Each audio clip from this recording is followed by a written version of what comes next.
नमस्कार दोस्तों, मैं विवेक हाजिर हूँ आपके अपने चैनल मेडिकल पाठशाला पर एक नए चैप्टर के साथ, जिसका नाम है इंट्रागुमेंटरी सिस्टम।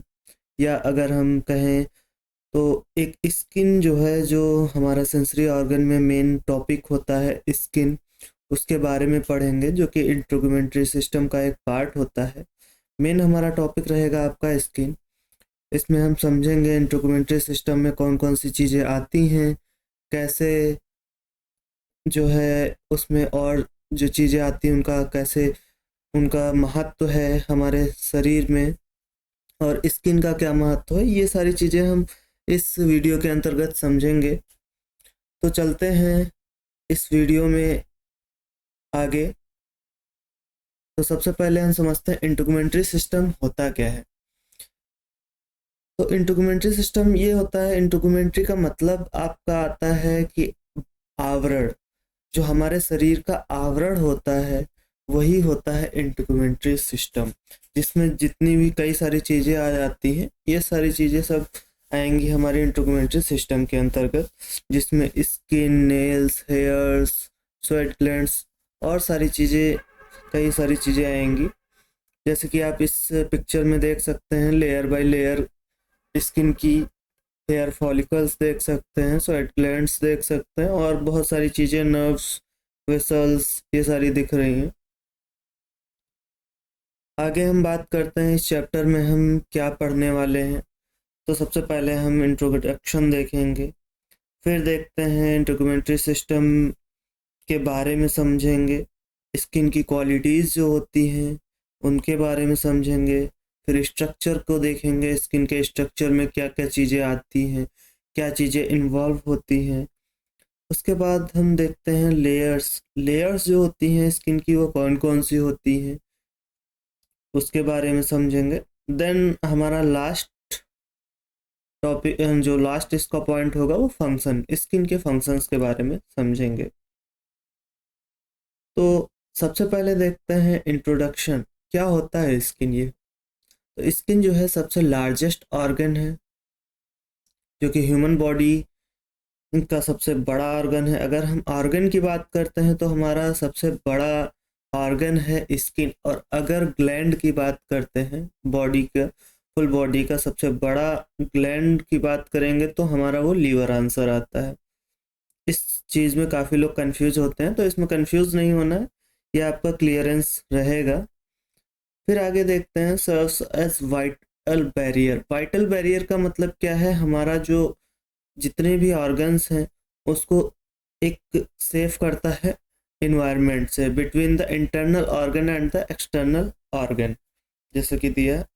फिर आगे हम देखेंगे तो इसके जो काम क्या है, इसका जो क्रूशियल रोल है वो प्रोटेक्शन, जो हमारे जो है ऑर्गन्स को प्रोटेक्ट करता है, या बॉडी के अंदर की चीज़ों को प्रोटेक्ट करता है, हीट को रेगुलेट करता है, सेंसेशन में मदद करते हैं, और कई सारी चीज़ें होंगी जो आगे हम समझेंगे। फिर आते हैं, ये एक जो पार्ट होती है वो इंट्रागुमेंटरी सिस्टम का ही पार्ट होती है इसकी, जैसा कि मैं पहले भी बता चुका हूँ। और इंट्रागुमेंटरी सिस्टम में और क्या क्या चीज़ें आती हैं इसको देखते हैं। इंट्रागुमेंटरी का जैसा कि मैंने बताया था अभी, कवरिंग होता है, इसका मतलब ये हमारे बॉडी की आउटर मोस्ट कवरिंग होती है, जो आउटर मोस्ट लेयर्स होती हैं ह्यूमन बॉडी की, उनको बोलते हैं इंट्रागुमेंटरी। इसके कई ये जो है दो पार्टों में, स्किन एंड इट्स अपेंडेज, मतलब जो स्किन है और इसके साथ में जो छोटे छोटे और चीज़ें ऐड हैं उनको अपेंडेज कहा गया है। उनको हम आगे देखते हैं। इस पिक्चर में अगर हम देखेंगे तो हमारा जो सारे चीज़ें दी हुई हैं, कौन कौन से इंट्रागुमेंटरी सिस्टम में चीज़ें आती हैं। तो सबसे पहले हम देखते हैं स्किन आती है। स्किन के बाद हम देखेंगे नेल्स, हेयर्स। फिर आते हैं इधर सिबेसियस ग्लैंड। सिबेसियस ग्लैंड कौन सी होती हैं, जो आयल ग्लैंड्स होती हैं, जो कि हमारे शरीर, हमारी जो स्किन होती है उसको उसको न्यूट्रिशंस प्रोवाइड करते हैं, ये हमारी होती हैं सिबेसियस ग्लैंड्स। फिर आते हैं, अगर इधर देखें तो इक्राइन ग्लैंड्स हैं, इक्राइन स्वीट ग्लैंड्स हैं, एपोक्राइन स्वेट ग्लैंड्स हैं। अच्छा, इक्राइन और अपोक्राइन में एक अंतर होता है, जरा माइनर सा है। इक्राइन हमारी बॉडी में, जो फुल बॉडी में कहीं भी पाई जाती हैं, वो इक्राइन ग्लैंड्स होती हैं। और जो अपोक्राइन स्वेट ग्लैंड्स होती हैं, ये एक प्रकार की जो है स्वेट ग्लैंड्स ही होती हैं जो हमारी बॉडी ऑर्गन्स पे पाई जाती हैं, बट ये हमारी पेरिनियल एरिया पे मोस्टली पाई जाती हैं, तो इनको अपोक्राइन ग्लैंड्स कहते हैं। उसके बाद जो है आते हैं सरमिनस ग्लैंड, सेरुमिनस ग्लैंड। सेरुमिनस ग्लैंड क्या होती है? ये जो ईयर वैक्स बनता है, आप कान से निकालते हैं, साफ करते हैं तो एक वैक्स जैसा पदार्थ निकलता है, वही होता है ईयर वैक्स। जो सेरुमिनस ग्लैंड होती हैं वो क्या करती हैं, हमारे जब बाहर से कोई अटैक होता है किसी बैक्टीरिया वायरस का, तो ये एक जो है सिक्रेशन देती हैं जो लड़ता है हमारी जो बाहर से आए हैं बैक्टीरिया वायरसेस, उनसे लड़ता है। और फिर जो है ये वैक्स, जो उसका वेस्ट बनता है, वो वैक्स में जमा हो जाता है, जो कि हम साफ करते हैं तो निकलता है। फिर आते हैं mammary glands, memory glands. Memories glands जो होती हैं, जो कि स्तन ग्रंथियां होती हैं, ये भी हमारा इंटेगुमेंट्री सिस्टम के अंदर ही आता है। इनका मोस्टली काम क्या होता है तो समझ लेते हैं। प्रोटेक्शन में होता है, टेम्परेचर रेगुलेशन में होता है, वेस्ट एक्सट्रैक्शन में होता है, सेंसेशन में और न्यूट्रिशंस में। डिटेल में आगे हम समझेंगे। सबसे पहले देख लेते हैं स्किन की क्वालिटीज़ कौन कौन सी। स्किन हमारा largest organ of the body है, आउटर मोस्ट कवरिंग है, जो कि बता चुके हैं। और स्किन जो है टोटल बॉडी का, बॉडी वेट का 16% होता है। अगर किसी की बॉडी 100 किलो की है तो वो जो है उसकी 16 किलो सिर्फ स्किन को अगर उतार के उसका वेट किया जाए तो वो 16 किलो की होगी। इसका मतलब यही है। और फिर आते हैं सरफेस एरिया की बात करें तो सबसे ज़्यादा सरफेस एरिया आपका, टोटल सरफेस एरिया 1.5 से 2 स्क्वायर मीटर होता है स्किन का, किसी की बॉडी का।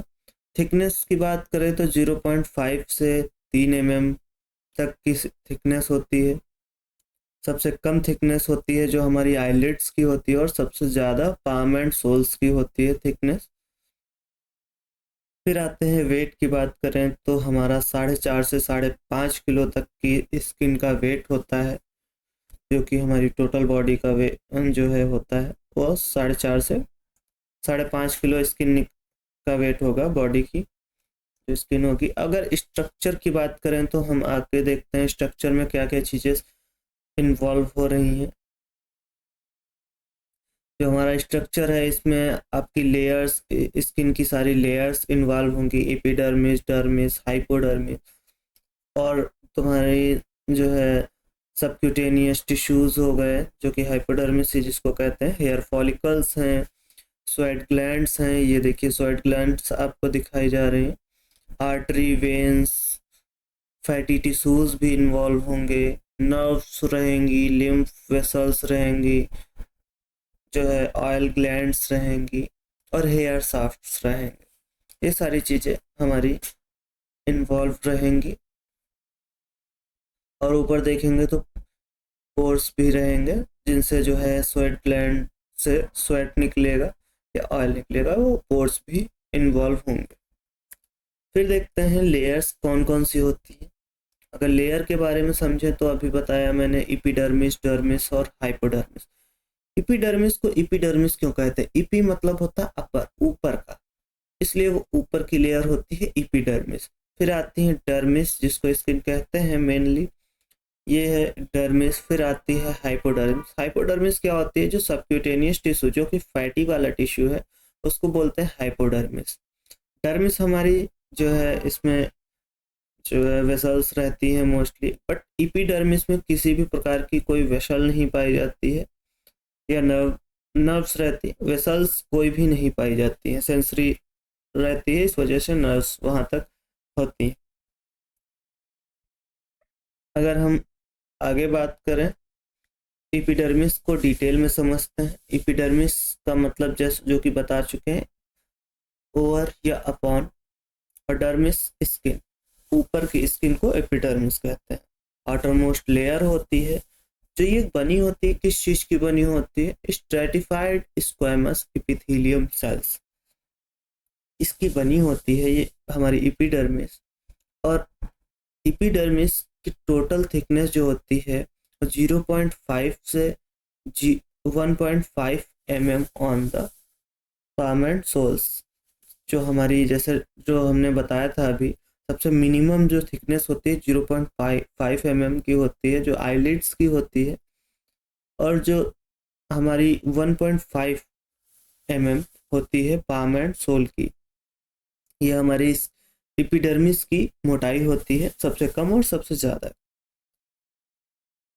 उसके आगे हम देखते हैं, जैसा कि लिखा है इसमें वाटर प्रूफ होती है, प्रोटेक्टिव रैप होता है बॉडी इस सरफेस पे।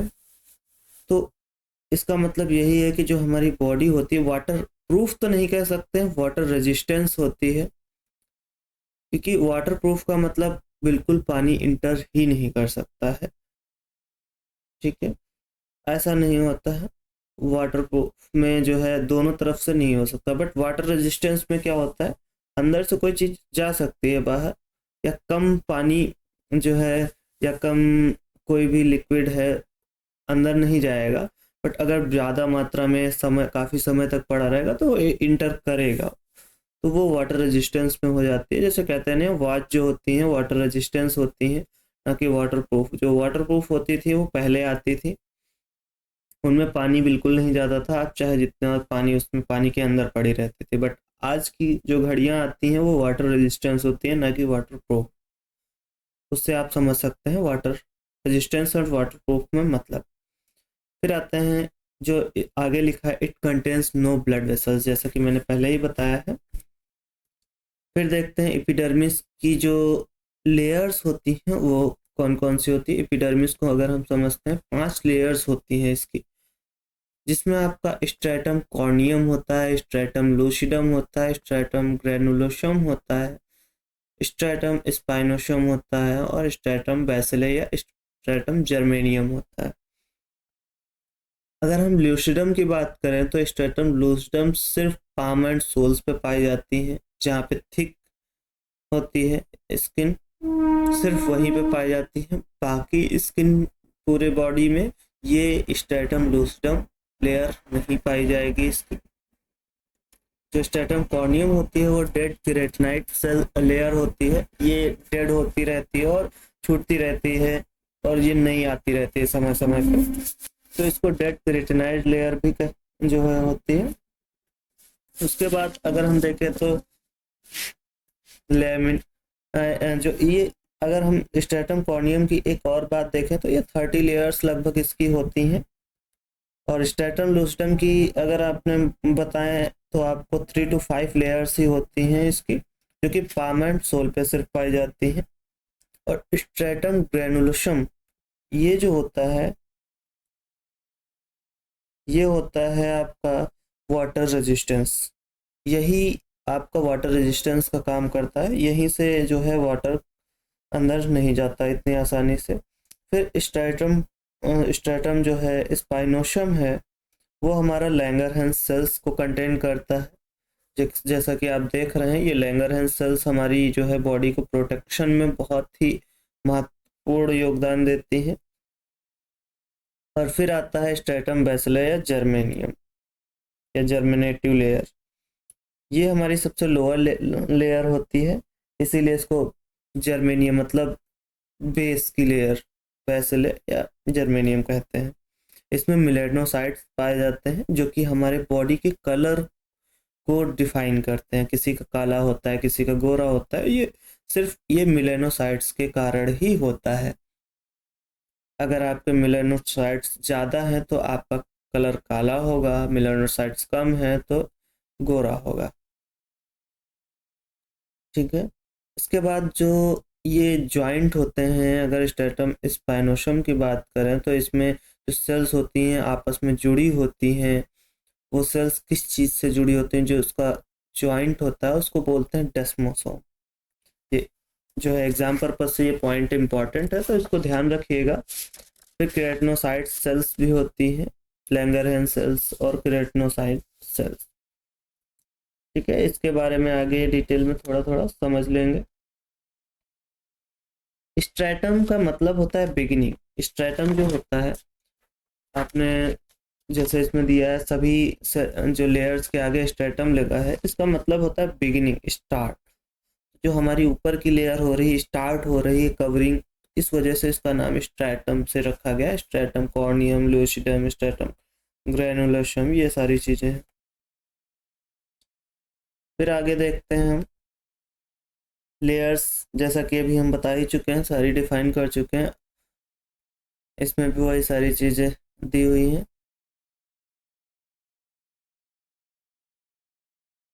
फिर आगे देखते हैं इसमें जो सेल्स पाई जाती हैं एपिडर्मिस में, कौन कौन सी होती हैं। मिलेनोसाइट्स, जिनका काम आपको हमने बता ही दिया, ये आपकी जो है मिलेनोसाइट्स आपके कलर को जो है डिफाइन करते हैं, और ये सबसे डीपेस्ट सेल होती हैं।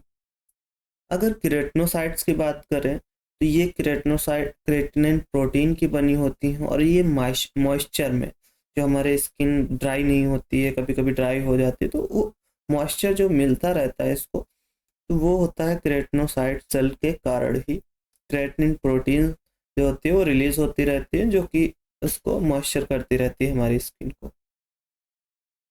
हल्का हल्का ऑयली ऑयली कभी कभी देखेंगे आप, तो वो सारा इसका काम है। फिर आते हैं लैंगरहैंस सेल्स, ये हमारे इम्यून सिस्टम को प्रोटेक्ट करते हैं और फैगोसाइटोसिस कराती हैं। अगर कोई बाहर से अटैक होता है किसी वायरस उसका, तो ये लड़ती हैं और फैगोसाइटोसिस करते हैं।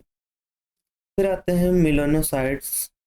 मिलेनोसाइट्स क्या होते हैं आपको डिटेल में बता दिया है। मार्कल सेल्स भी होती हैं, जो कि हमारे सेंसेशन, मतलब जो हमारी ऊपर की लेयर है, सेंसेशन, जैसे टच करते हैं तो फील होता है, ये सारी चीजें जो है मार्कल सेल्स के कारण ही होती हैं।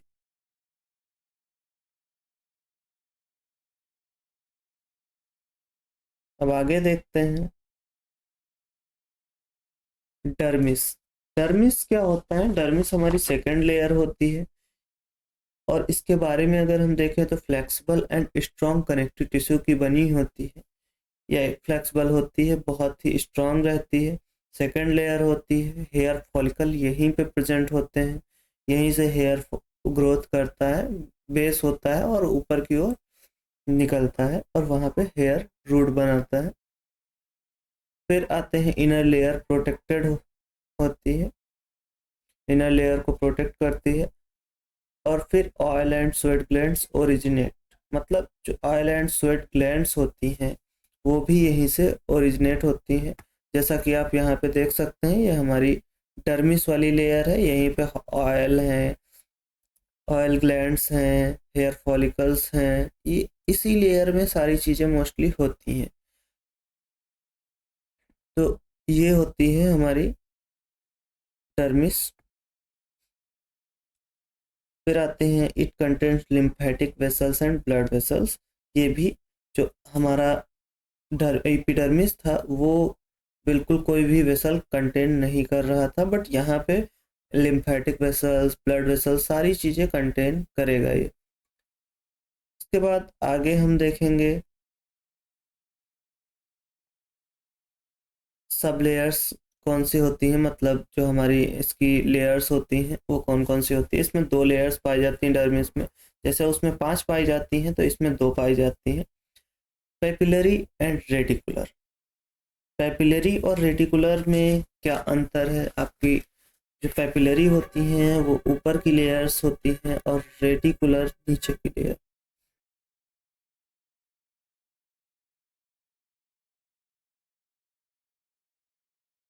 जो पेपिलरी लेयर होती है वो हमारी थोड़ा थिकनेस में कम होती है, और रेटिकुलर थोड़ा मोटी होती है।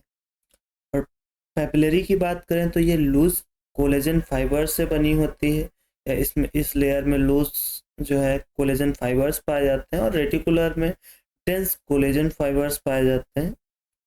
ठीक है। और अगर एक और पॉइंट अगर हम बोलें तो रेटिकुलर जो है, रेटिकुलर में एक जो है नेट लाइक स्ट्रक्चर होता है, जो कि इलास्टिन फाइबर्स का होता है, जैसा कि आप इस स्ट्रक्चर में देख सकते हैं, यहाँ पे जो ये है, ये आपकी एक इलास्टिन फाइबर्स हैं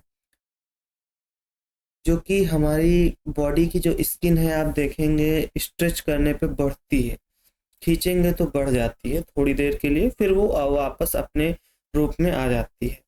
तो यही होता है हमारा इसका इलास्टिस जो है क्वालिटी। और इसे किसके कारण होता है? जो इलास्टिन फाइबर्स इसमें होते हैं प्रेजेंट, जो कि रेटिकुलर सेल्स में होते हैं, इसके कारण ही। फिर आते हैं इसमें सेल्स कौन कौन से प्रेजेंट होती हैं। Fibroblast cell, macrophages cell, mast cell, सबका अलग अलग काम है। फाइब्रोब्लास्ट का है जो आपका बोन हीलिंग में काम आता है, सेल्स अगर बोन कोई टूट जाती है तो उसको हील करता है। अगर मैक्रोफेजेस की बात करते हैं तो प्रोटेक्शन में आता है, इन्फ्लामेशन से प्रोटेक्ट करता है मैक्रोफेजेस। मास्ट सेल की बात करें तो ये इम्यून रिस्पॉन्स करता है। आगे देखते हैं हाइपोडर्मिस। हाइपोडर्मिस क्या होती है? सबसे नीचे की लेयर होती है, जो हमारी स्किन की 3 लेयर्स होती हैं, सबसे लास्ट लेयर होती है। इसके बाद हमारी मसल्स आ जाती हैं और मसल्स के बाद हमारी बोन्स आती हैं। तो ये सबक्यूटेनियस टिश्यू के नाम से या सबक्यूटेनियस लेयर के नाम से भी जानी जाती है। डर्मिस के नीचे होती है और मसल और डर्मी जो है का कनेक्शन बनाती है, स्किन से अटैच कराती है मसल्स को। और connective tissue and fatty layers भी की बनी होती है। ब्लड वेसल यहीं पे प्रेजेंट करती हैं और यहीं से ऊपर डर्मिस तक जाती हैं। तो यहाँ पे अगर हम हाइपोडर्मिस की बात करें, सबसे ज़्यादा ब्लड वेसल्स यहीं पे पाई जाएंगी, क्योंकि ये हमारा बेस होता है, यहीं से ऊपर हमारी डर्मिस तक ब्लड वेसल्स जाती हैं, roots. It attach the skin underlying bones and muscles, जो कि बता चुके हैं, बोन एंड मसल से अटैच रहती है।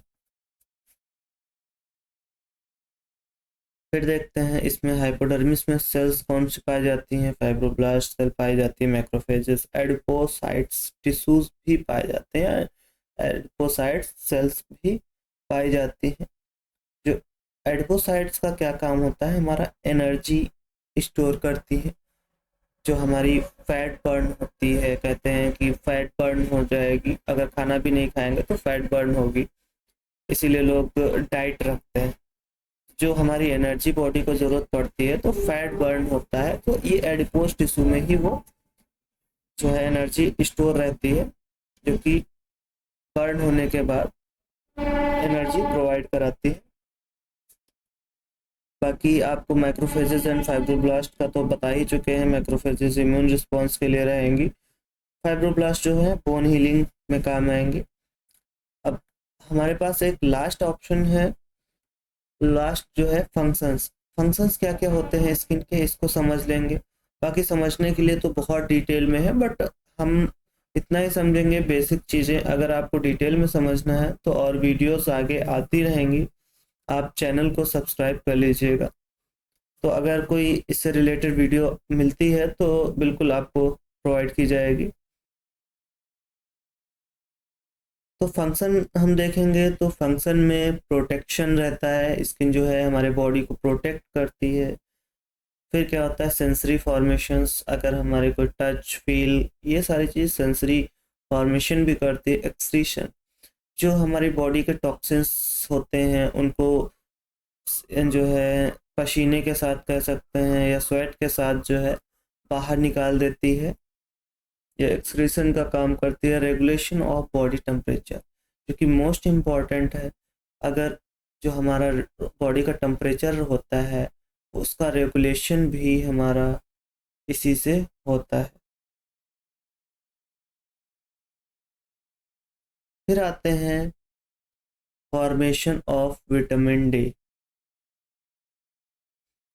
फॉर्मेशन जो है विटामिन डी का करती है, जो धूप होती है धूप से विटामिन डी बनाती है, जो कि हमारे बॉडी के कई जगह पे यूज़ होती है। ऑब्जॉर्प्शन, अगर बाहर एयर की बात करें या हमारा जो अगर लोकल दवाइयाँ लगाई जाती हैं, कुछ भी स्किन पे अगर लगाया जाता है उसका अब्जॉर्प्शन भी करती है। ये भी इसका एक वर्क है या फंक्शन है।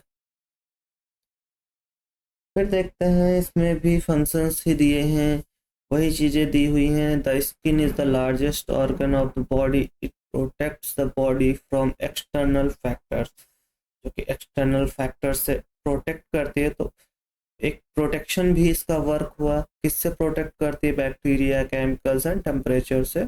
बहुत तेज धूप से, यूवी रेज से प्रोटेक्ट करती है। ये सारी चीज़ें होती हैं।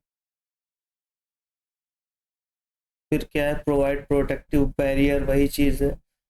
प्रिवेंट्स लॉस ऑफ मॉइस्ट, ये भी लॉस ऑफ मॉइस्ट, जो हमारी बॉडी की नमी है उसको भी बचाती है कि वो बहुत ज़्यादा ना हो।